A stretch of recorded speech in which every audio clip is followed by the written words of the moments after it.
A ciência do bom viver, lembrei agora, página 372, né? Segue-se também o mesmo pensamento. O efeito das influências pré-natais e olhando por muitos pais como coisas de menos importância, o céu, porém, não o considera assim. Nossa, espera aí, o céu, como assim? Nós cremos que a Bíblia diz que nós estamos sendo o quê? Assistidos através da história, né, que foi registrada de Jó, que passou por toda aquela aprovação. Na verdade, Deus estava provando a Satanás que observaste meu servo Jó, o como ele era íntegro. E o texto fala que os outros, né, e o Espírito de Profecia fala que os outros mundos estão o quê? Nos observando. Então, o céu também vê isso de muita influência à questão pré-natal. E, de fato, ela é. Nas palavras dirigidas à mãe hebreia, né, Deus fala a todas as mães de todas as épocas. Vamos lá o que é que ele fala. De tudo quanto eu disse à mulher, se guardará ela. Aí tem Juízes 13:13. A felicidade da criança será afetada pelos hábitos da mãe. Seus apetites e paixões devem ser regidos por princípios. Existem coisas que lhe convém evitar e coisas a combater. Se quer cumprir o seu, Maurício, está desígnio de muito baixo Deus, aqui. seu Está muito respeito baixo. ao dar-lhe um filho. Se antes do nascimento Alto, baixou. refletirão na disposição da criança, assim, muitas crianças têm recebido como herança quase invisíveis. Não vai mexer aqui, põe no chão aí. Para o mal. Isso é um fato. Então, todas essas influências das paixões, todos esses hábitos errôneos que a mãe tem, especialmente no processo de gestação, é passada essas informações para a criança também.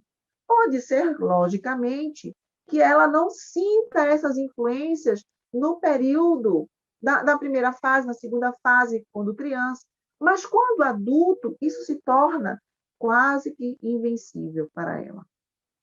Porque inconscientemente aquela informação já foi depositada dentro da mente, dentro do neurônio da criança. E, de alguma forma que ela não sabe explicar, ela vai se lembrar que existe alguma relação com ela. Por exemplo, uma mãe que toma bebida alcoólica, uma mãe que faz uso de cigarro. Mas vamos colocar uma coisa mais prática, mais próxima de nós. Uma mãe que faz uso de refrigerante. Uma mãe que consome muito açúcar. Todas as informações, elas são projetadas para o bebê, desde sua formação, desde a amidação. Colou na parede do útero, já está passando informações. Então, veja como é importante. E todo esse contexto, todo esse olhar, ele pode ser influenciado. Se a mãe adquirir hábitos na gestação, hábitos que não são positivos, mesmo que ela não os tenha, isso também é passado para a criança. Por quê? Porque, naturalmente, nós temos essas tendências para o mal, mas a mãe coloca esse registro dessas tendências. Ela contribui. Vou dizer que ela coloca, mas ela contribui.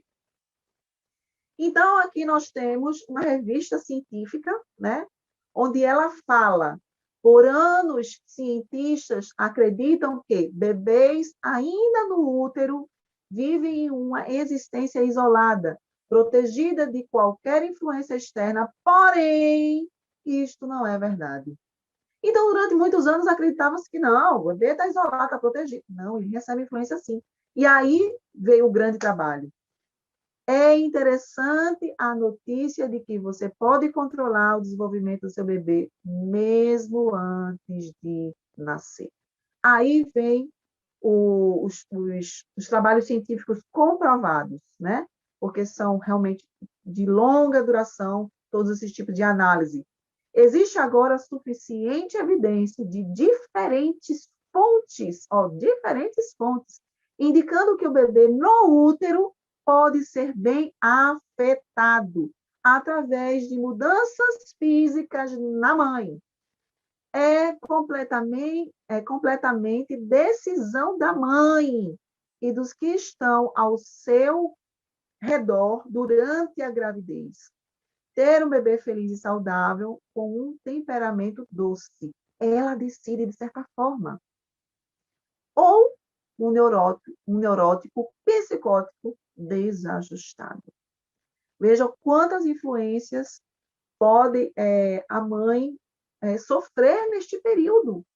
E olha, ela pode ser uma mãe cuidadosa, sim. Todas as mães, quando ficam grávidas, elas são cuidadosas.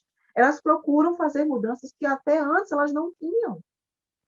Mas as influências externas, o ambiente também vai influenciar a mãe diretamente. E isso também passa para o bebê. Então, a criança que está ali, ela está recebendo essas influências. Às vezes é uma agressão, né? Às vezes é o sentimento que ela sentiu, né? Aquele impacto, nada passa desapercebido. Nada. Tudo é registrado. Eu digo que nós somos uma buchinha. A mãe nessa fase é mais do que uma bucha. É, um colchão inteiro. Porque ela está absorvendo tudo o que está ao seu redor. Então, para você entender que essas questões, a gente hoje vê, infelizmente, a, a violência ela sendo de forma tão exacerbada, tão presente, tão próximo, né? A gente viu recentemente o caso aí que está passando na televisão de um médico, né? Que tratou de forma tão agressiva, né? Uma criança a ponto dela ir ao óbito. E a gente entende também, no lado psicológico, né? Psicoemocional, que todo agressor, um dia ele também foi agredido. Todo ele. Você vê aí e pergunta, quem agrediu este homem? Como foi a história dele? Como foi a história da mãe dele? Como foi o relacionamento da mãe dele? O que ela herdou de sua avó? Todo este conjunto precisa ser realmente analisado.